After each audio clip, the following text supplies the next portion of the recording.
नमस्कार विद्यार्थी मित्रांनो, आपण पाहत आहात चॅनल सक्सेस की आणि मी अमोल मांगुळकर आपलं या चॅनलवर स्वागत करतो। या व्हिडिओमध्ये आपण इयत्ता 9वी गणित भाग 1 मधील प्रकरण दुसरे वास्तव संख्या यामधील सर्वात महत्त्वाचा भाग आपण या व्हिडिओमध्ये पाहणार आहोत, ज्याला आपण कर्णी या नावाने ओळखणार आहोत।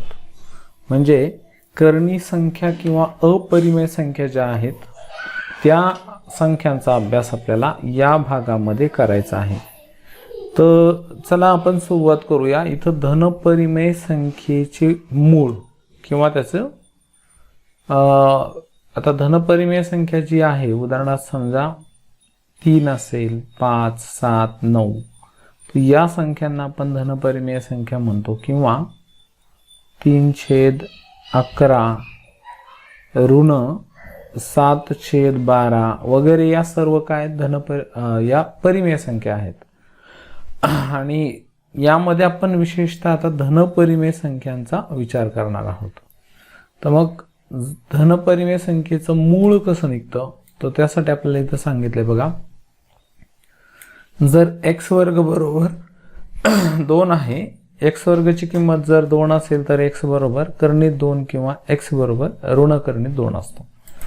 म्हणजे x ही अशी संख्या आहे की जिचा वर्ग केल्यास आपल्याला किंमत 2 मिळते। तर मग x ची जी किंमत आहे ती वर्गमुळात 2 किंवा ऋण वर्गमुळात 2 होईल। मग म्हणजे वर्गमुळात 2 आणि ऋण वर्गमुळात 2 या अपरिमेय संख्या आहेत, हे आपण याआधी पाहिलेलं आहे। मग त्याच पद्धतीनं घनमुळात 7, चौथ्या मुळात 8 वगैरे या सुद्धा काय आहेत, या सर्व अपरिमेय संख्या आहेत।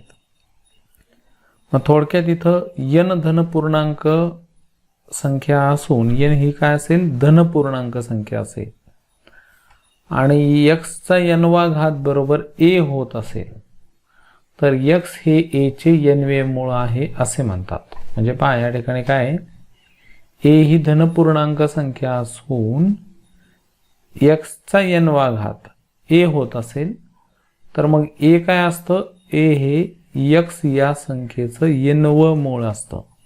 म्हणजे याला समजून घेण्यासाठी इथं आपल्याला पुन्हा एक उदाहरण दिलंय। 2 चा 5वा घात बरोबर काय दिलेलं आहे, 32। 2 चा 5वा घात म्हणजे 2 चा 5 वेळा गुणाकार जर केला तर 32 आहे। मग जर 2 चा 5वा घात 32 आहे तर 2 हे 32 या संख्येचं 5वं मूळ आहे, 5वे मूळ आहे। आता मग या ठिकाणी पहा, आता 2 हे 32 या संख्येचं 5वं मूळ जे आहे काय परिमेय संख्या आहे। परंतु जर आता x चा 5वा घात बरोबर 2 होत असेल, म्हणजे x ही अशी संख्या आहे की तिचा 5 वेळा गुणाकार केल्यास 2 मिळतो, तर मग या ठिकाणी काय x बरोबर 5व्या मुळात 2 ही काय होईल, अपरिमेय संख्या होईल। तर विद्यार्थी मित्रांनो, धनपरिमेय संख्येचं जे मूळ आहे ते अपरिमेय संख्या असतं, हे आपल्याला या ठिकाणी सांगितलेलं आहे। यानंतर ज्या संदर्भात मी व्हिडिओच्या सुरुवातीला म्हटलं की कर्णी संख्या म्हणजे काय, याचा आपण सविस्तर इथं अभ्यास करणार आहोत। सर्व अपरिमेय संख्या ज्या आहेत या कर्णी संख्याच असतात। मग त्याची व्याख्या आपण इथं करूया। आणि कर्णी संख्येची व्याख्या करताना इथं 3 अटी आपल्याला महत्त्वाच्या लक्षात घेणं गरजेचं आहे। जर एखादी संख्या या 3 अटी पूर्ण करीत असेल तर ती संख्या कर्णी संख्या असू शकते किंवा असते। तर इथं पहिली जी अट आहे, जर n ची किंमत कशी घ्यायची, बरोबर नाही 1, म्हणजे 1 शिवाय असणारी नैसर्गिक संख्या असेल। n ही नैसर्गिक संख्या आहे परंतु 1 नाही, 1 च्या पुढची 2, 3, 4, 5, 6, 7, 8, 9, 10 या पद्धतीने असणारी n ही नैसर्गिक संख्या आहे। a ही धनपरिमेय संख्या असेल आणि n व्या मुळात a ही अपरिमेय संख्या असेल तर n व्या मुळात a या संख्येला कर्णी संख्या म्हणतात। आता या ठिकाणी पहा, जर n ही नैसर्गिक संख्या, a ही धनपरिमेय संख्या आणि n व्या मुळात a, या ठिकाणी तुम्हाला लक्षात येईल n म्हणजे इथं करणीचा कोटी असतो, a म्हणजे कनिष्ठ संख्या असते आणि या चिन्हाला आपण करणी चिन्ह म्हणतो.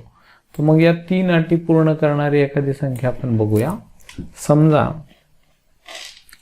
इथं जर आपल्याला n ची किंमत दिली नसेल, नुसतं असं चिन्ह जर दिलं असेल तर याचा अर्थ इथं घात किंवा करणीचा कोटी 2 आहे आणि इथं 5 जर असेल तर इथं जो n ची जी किंमत आहे ती 2, मग ती लिहिली नाही लिहिली तरी सुद्धा चालते, शक्यता लिहितच नाहीत. तर मग अशा वेळी 2 न घेता याला आपण कसं वाचतो, वर्गमुळात 5. मग या ठिकाणी काय होतंय, n ही नैसर्गिक संख्या आहे परंतु 1 नाही, 1 पेक्षा मोठी आहे म्हणजे 2 आहे. a म्हणजे कनिष्ठ संख्या, या चिन्हामध्ये लिहिलेल्या संख्येला a न दर्शवतो आपण. a ही 5 आहे म्हणजे ही धनपरिमेय संख्या आहे आणि या ठिकाणी n व्या मुळात a म्हणजे वर्गमुळात 5 ही जी संख्या आहे ही काय अपरिमेय आहे, म्हणजे या संख्येचं वर्गमूळ निघत नाही, म्हणून वर्गमुळात 5 ही काय होईल, करणी संख्या आहे असं आपल्याला या ठिकाणी म्हणता येईल. तर या करणी संख्या समजून घेण्यासाठी या 3 अटी लक्षात ठेवणं गरजेचं आहे. एखादी संख्या ही जर या 3 अटी पूर्ण करत असेल तरच ती करणी संख्या असते. तर पुन्हा एकदा आपण पाहू. जर पहिली अट काय, जर n ही नैसर्गिक संख्या आहे परंतु 1 नाही आणि a ही धनपरिमेय संख्या असेल आणि n व्या मुळात a ही अपरिमेय संख्या असेल तर n व्या मुळात a या संख्येला आपण करणी संख्या असे म्हणतो. मग त्यापुढे आता हे जे चिन्ह आहे या चिन्हाला आपण करणी चिन्ह म्हणायचं आहे. n ला करणीचा कोटी म्हणायचं आहे. a ही कनिष्ठ संख्या असते आणि सर्वात शेवटी थोडक्यात परिमेय संख्यांच्या अपरिमेय मुळाला करणी संख्या म्हणतात. पहा वरती आपण जे एकदम सुरुवातीला शिकलो की परिमेय संख्यांचे धनपरिमेय संख्यांचं मूळ, मग ते मूळ परिमेय किंवा अपरिमेय असं दोन्ही असू शकतं, परंतु परिमेय संख्यांच्या अपरिमेय मुळाला आपण करणी संख्या म्हणणार आहोत. याचं परत एक उदाहरण आपण इथं समजावून घेऊ म्हणजे तुम्हाला करणी संख्या चांगली समजणं आवश्यक आहे, कारण या संख्यांच्या संदर्भातली उदाहरणं बऱ्याच विद्यार्थ्यांना अवघड वाटतात आणि म्हणून या संख्यांना व्यवस्थित समजून घेणं आपलं काम आहे. तर इथं पहा 4थ्या मुळात 7, तर ही जी संख्या याचं वाचन आपण 4थ्या मुळामध्ये 7 किंवा 7चे 4थे मूळ असे करणार आहोत. या ठिकाणी n च्या जाग्यावर आलेली जी संख्या आहे, जसं की आपण लिहिलं होतं n व्या मुळात a ही करणी आहे, तर n च्या जागी आलेली संख्या 4 आहे. मग ही 1 पेक्षा मोठी असणारी नैसर्गिक संख्या आहे. a म्हणजे कनिष्ठ संख्या असते म्हणजे a ची किंमत आहे इथं 7, ही धनपरिमेय संख्या आहे, ही नैसर्गिक संख्या आहे. ही पहिली अट पूर्ण झाली. a ही धनपरिमेय संख्या आहे, ही दुसरी अट सुद्धा पूर्ण झाली. आता 4थ्या मुळात 7 ही जी संख्या आहे ही अपरिमेय संख्या आहे. 4थ्या मुळात 7 ही काय आहे, अपरिमेय संख्या, कारण 7चे 4थे मूळ निघत नाही आणि म्हणून ही 4थ्या मुळात 7 ही संख्या करणी संख्या होईल किंवा करणी संख्या आहे असे आपल्याला इथं म्हणता येईल. आता याशिवाय एखादं उदाहरण नाहीचे काही उदाहरण आपण इथं समजावून घेऊ. कोणती संख्या मग करणी संख्या असणार नाही. उदाहरणार्थ समजा ऋण घनमुळात 5. आता इथं n ची जी किंमत आहे ही आपल्याला पहिल्या अटीनुसार 1 सोडून असणारी नैसर्गिक संख्या लागते. मग n इथं काय आहे, ऋण 3 आहे म्हणजे ही नैसर्गिक संख्या नाही, म्हणून ही संख्या करणी संख्या होणार नाही. त्यानंतर समजा असं जर घेतलं 5व्या मुळात ऋण 11, तर आता 5व्या मुळात ऋण 11, तर इथे n ही काय आहे, n म्हणजे 5 ही नैसर्गिक संख्या आहे आणि 1 पेक्षा मोठी आहे. पहिली अट इथं पूर्ण झाली. दुसरी अट सांगते की a ही धनपरिमेय संख्या असेल तर इथं a ची किंमत -11 ही ऋणपरिमेय संख्या आहे. a ही धनपरिमेय संख्या नाही म्हणून 5व्या मुळात -11 ही सुद्धा करणी होणार नाही. त्यानंतर करणी न होण्याचं तिसरं एक उदाहरण आपण समजावून घेऊ आणि मग पुढचा भाग आपण पाहणार आहोत. तर तिसऱ्या उदाहरणामध्ये इथं पहा,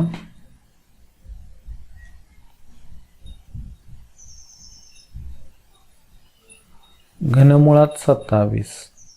तर घनमुळात 27 यामध्ये पहिली अट n ही नैसर्गिक संख्या आहे आणि 1 पेक्षा मोठी आहे. दुसऱ्या अटीमध्ये सांगितले आपल्याला a ही धनपरिमेय संख्या आहे 27, म्हणजे पहिली आणि दुसरी दोन्ही अटी पूर्ण झालेल्या आहेत. आणि तिसऱ्या अटीनुसार n व्या मुळात a ही अपरिमेय संख्या असणं आवश्यक आहे.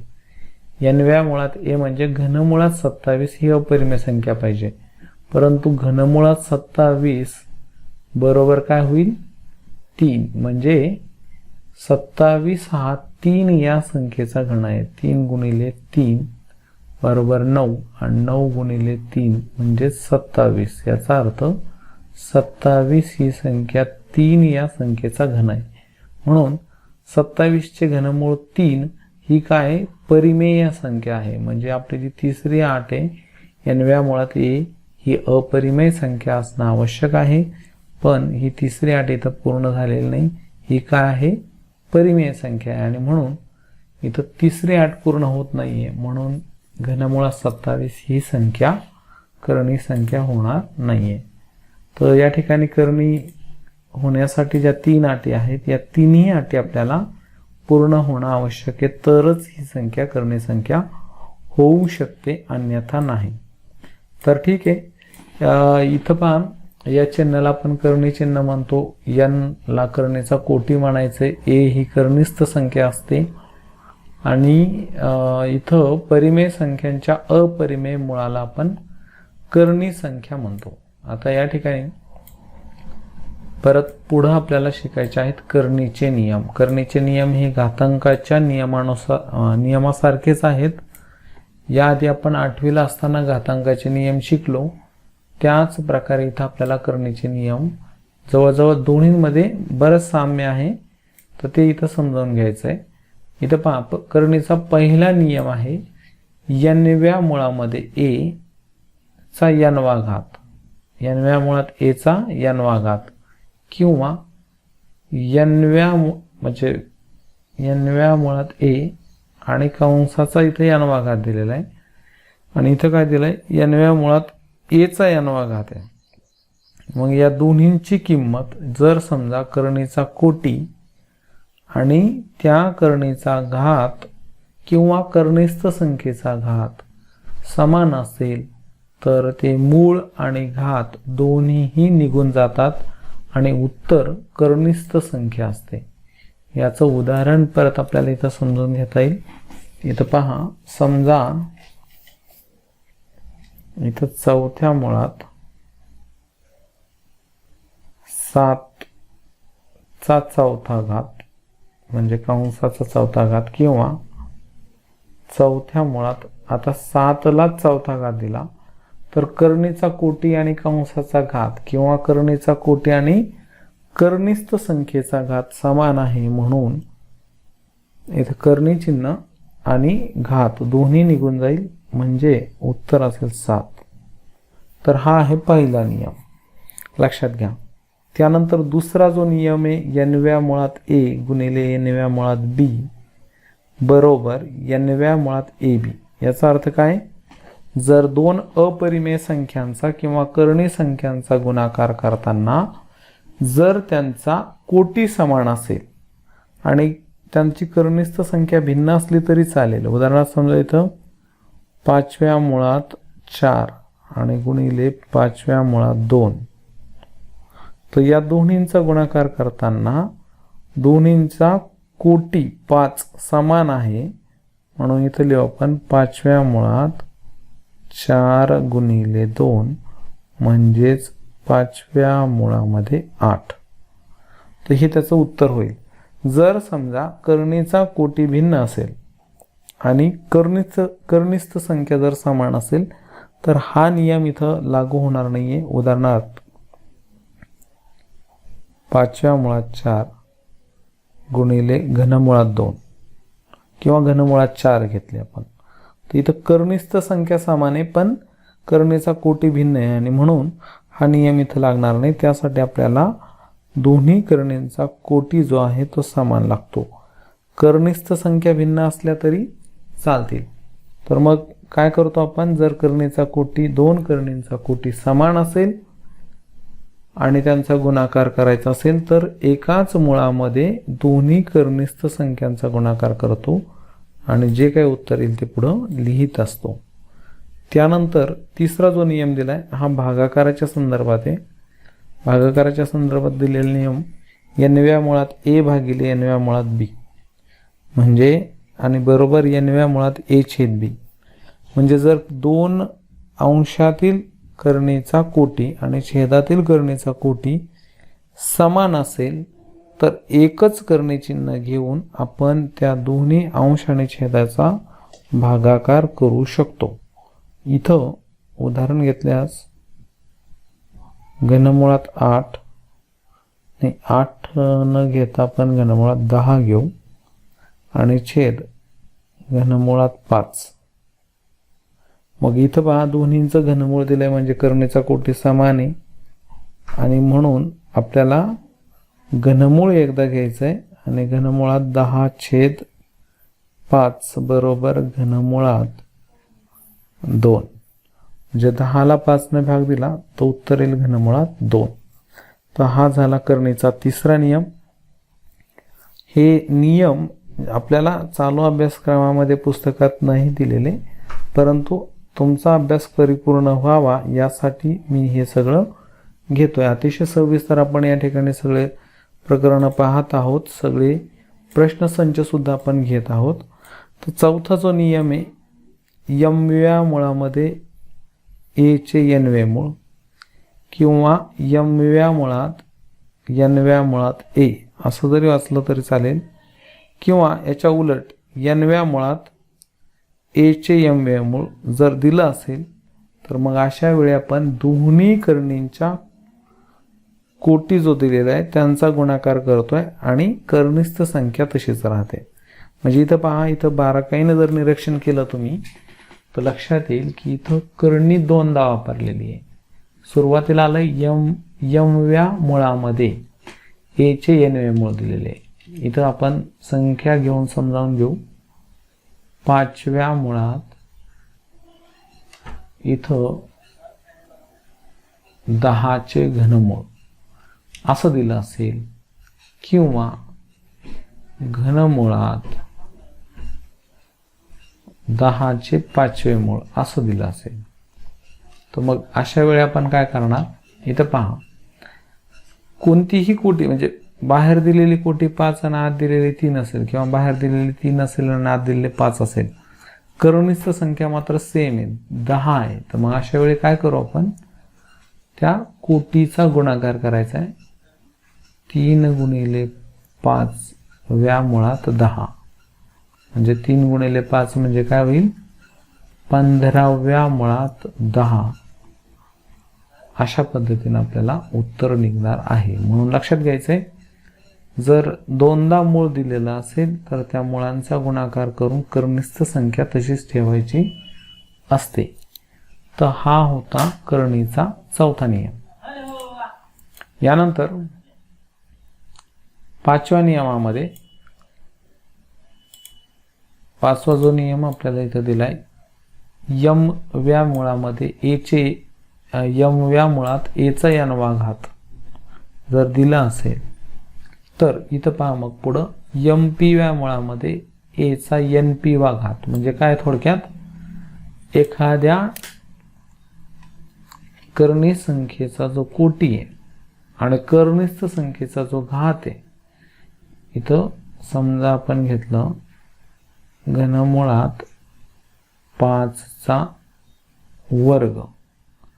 तर मग घनमुळात 5चा वर्ग तर हा कोटी झाला, हा कनिष्ठ संख्येचा घात आहे. मग या कोटी आणि घात या दोन्हींना जर आपण समान संख्येनं गुणलं तर ही करणी जी आहे तेवढीच किंमत नवीन मिळणाऱ्या करणीची आपल्याला येणार आहे. उदाहरणार्थ समजा घनमुळात 5चा वर्ग, आता इथं 3 आणि 2 यांना आपण 4 ने गुणलं, 3 ला आपण जर 4 ने गुणलं, 3 गुणिले 4 आणि 5चा वर्ग गुणिले 4, तर इथं उत्तर काय होईल आपलं आता 3 गुणिले 4 म्हणजे 12व्या मुळामध्ये 5चा 2 गुणिले 4 म्हणजे 8वा घात. 5 या संख्येचा कितवा घात? 8वा घात. तर मग घनमुळात 5चा वर्ग आणि 12व्या मुळात 5चा 8वा घात या दोन्ही संख्यांची किंमत एकच होईल. या कितव्या? 5व्या नियमानुसार, आत्ताच्या नियमानुसार.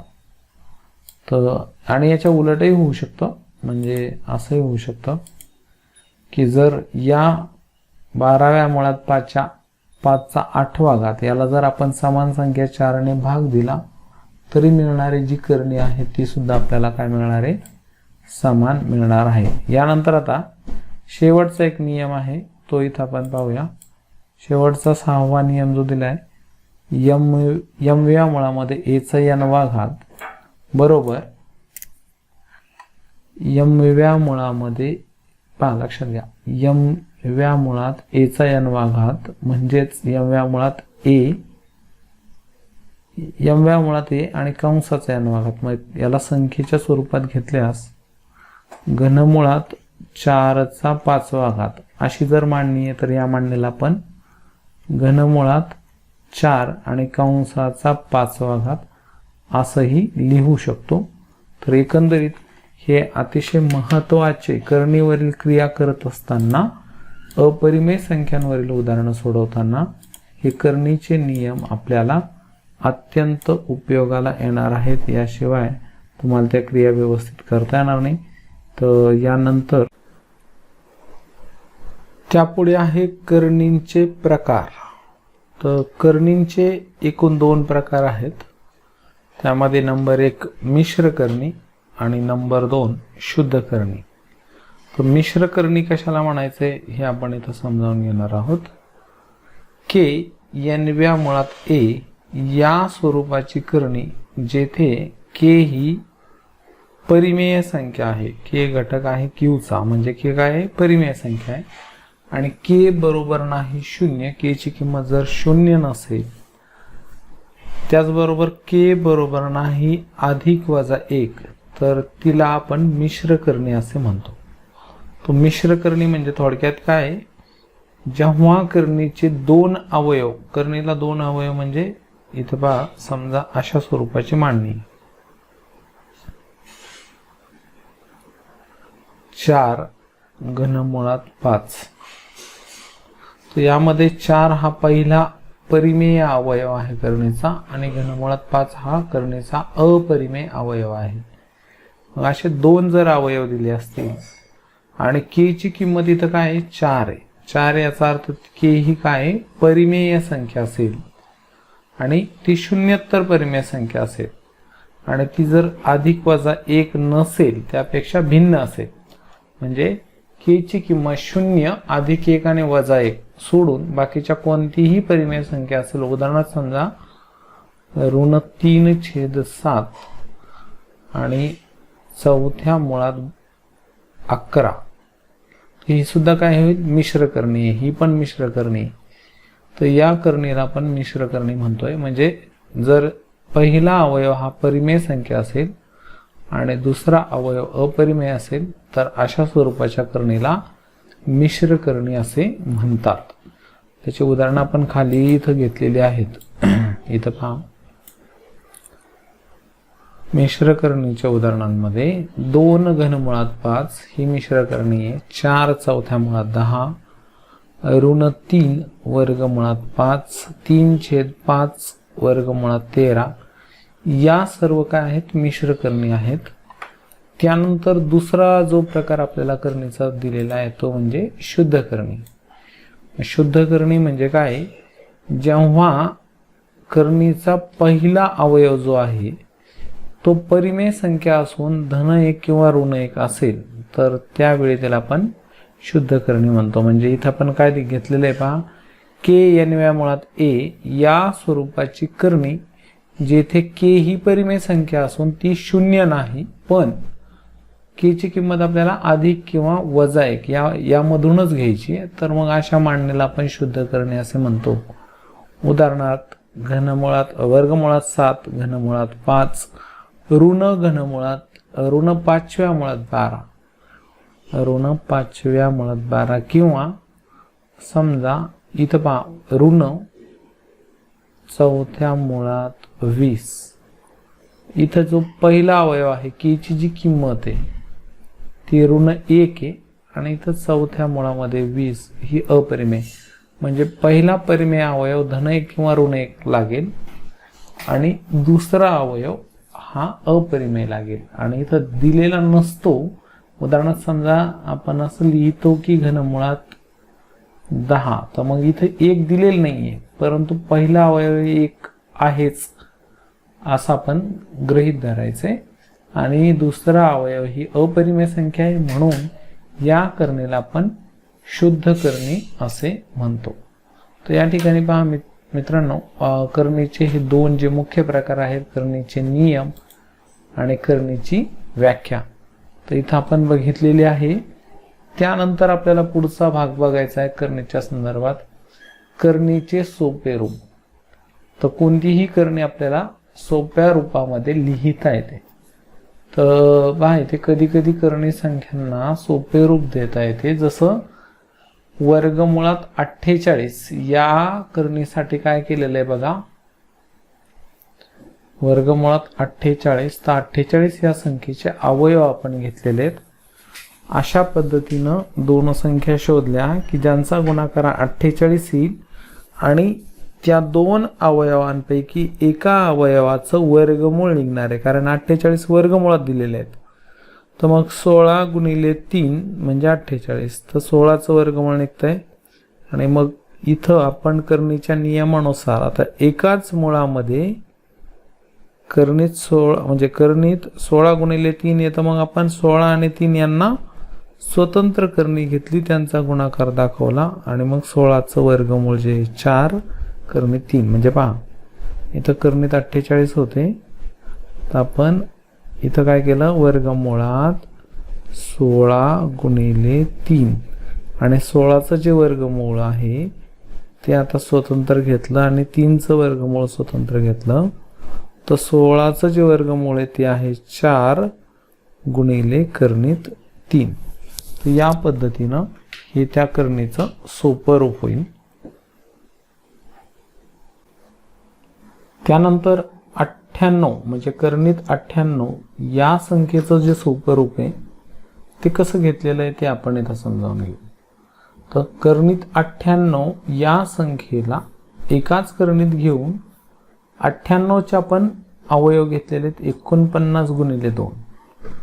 मग एकाच करणीमध्ये 49 गुणिले 2 हे 98चे अवयव घेताना आपण हे लक्षात घेतलं की या दोन अवयवांपैकी एका अवयवाचे वर्गमूळ निघायला पाहिजे. म्हणून 49 ही संख्या पूर्ण वर्ग आहे, तिचं वर्गमूळ निघतंय. मग 49 आणि 2 या दोन्ही संख्यांना स्वतंत्र करणी घेऊन त्यांचा गुणाकार दाखवला. मग 49चे वर्गमूळ 7 आणि करणीत 2 पुढे तसेच ठेवलेले. तर 98चे सोपं रूप झालं 7 करणीत 2 आणि 48चं सोपं रूप 4 करणीत 3. तर हे काय आहे, या दोन्ही करणींचं सोपं रूप आहे. त्यानंतर करणीत 2, करणीत 3, करणीत 5 अशा काही करणी सोप्या रूपातील करणी आहेत, त्यांना आणखीन सोपं रूप देता येणार नाहीये. त्यानंतर पुढच्या भागामध्ये आपल्याला पाहायचे सजातीय करणी. या भागामध्ये आपण सविस्तर करणीचा संपूर्ण अभ्यास करणार आहोत. तर त्यामध्ये आता इथं आपल्याला सजातीय करणी, ज्यांना आपण सिमिलर ऑर लाईक सर्ट्स असं म्हणणार आहोत. तर सजातीय करणीमध्ये पहा, इथं आपल्याला संख्या दिल्या वर्गमुळात 2 ऋण 3 वर्गमुळात 2 4/5 वर्गमुळात 2 या काही सजातीय करणी आहेत. म्हणजे ही उदाहरणं आपल्याला दिली आहे सजातीय करणींचे. या ज्या 3 संख्या आहेत या सजातीय करणी आहेत. मग या ठिकाणी काय झालंय, पी आणि क्यू या परिमेय संख्या असतील तर पी करणीत पी वर्गमुळात ए आणि क्यू वर्गमुळात ए या सजातीय करणी आहेत असे म्हणतात.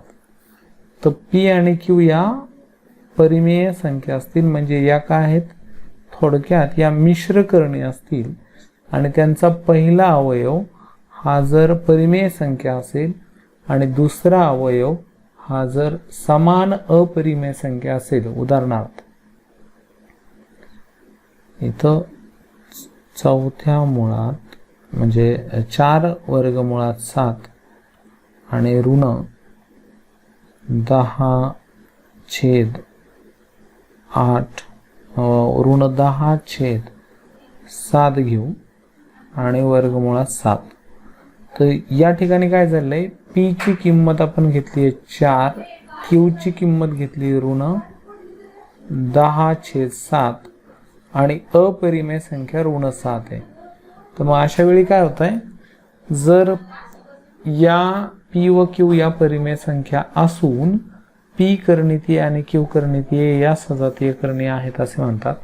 2 करणी, आता इथं लक्षात घ्यायचं, 2 करणी सजातीय असण्यासाठी त्यांचा कोटी समान असावा लागतो. तसेच करणीस्थ संख्या ही समान असाव्या लागतात. तर इथं त्यांचा कोटी समान पाहिजे म्हणजे थोडक्यात 4/7 मुळामध्ये 12 आणि ऋण 10/7 मुळामध्ये 12. तर इथं पहिला अवयव वेगवेगळा असला तरी चालतोय, 4 आणि ऋण 10.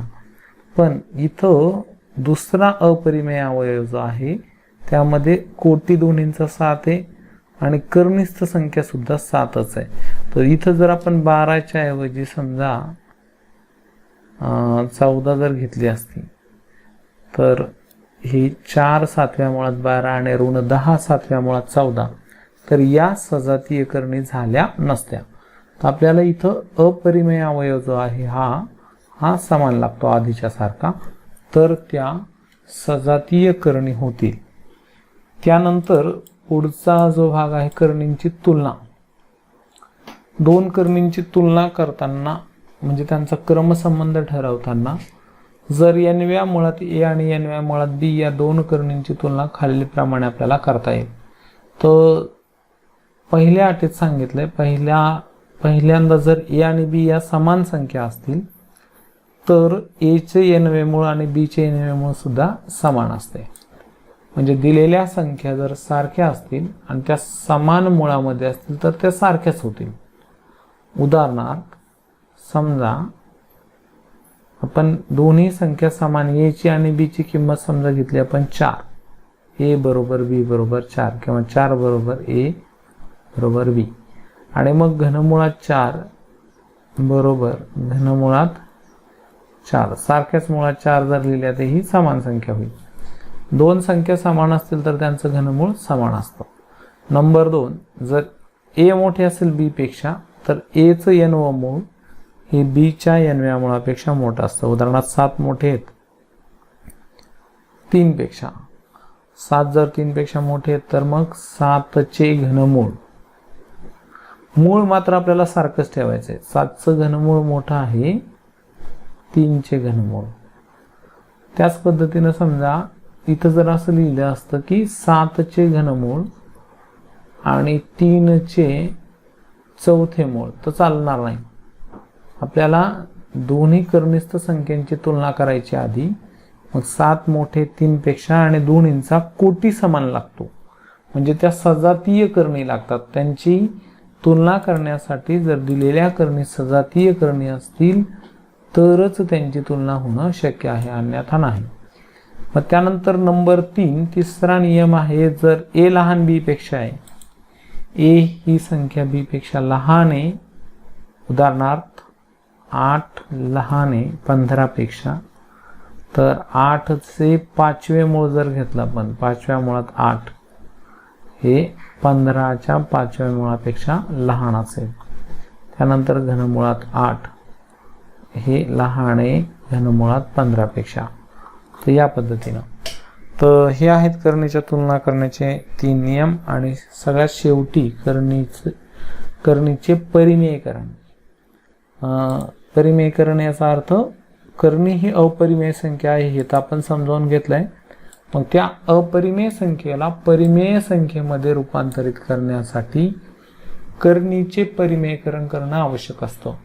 तर 2 करणींचा गुणाकार परिमेय संख्या येत असेल तर त्यापैकी कोणत्याही एका करणीस दुसऱ्या करणीचा परिमेयकरण गुणक असे म्हणतात.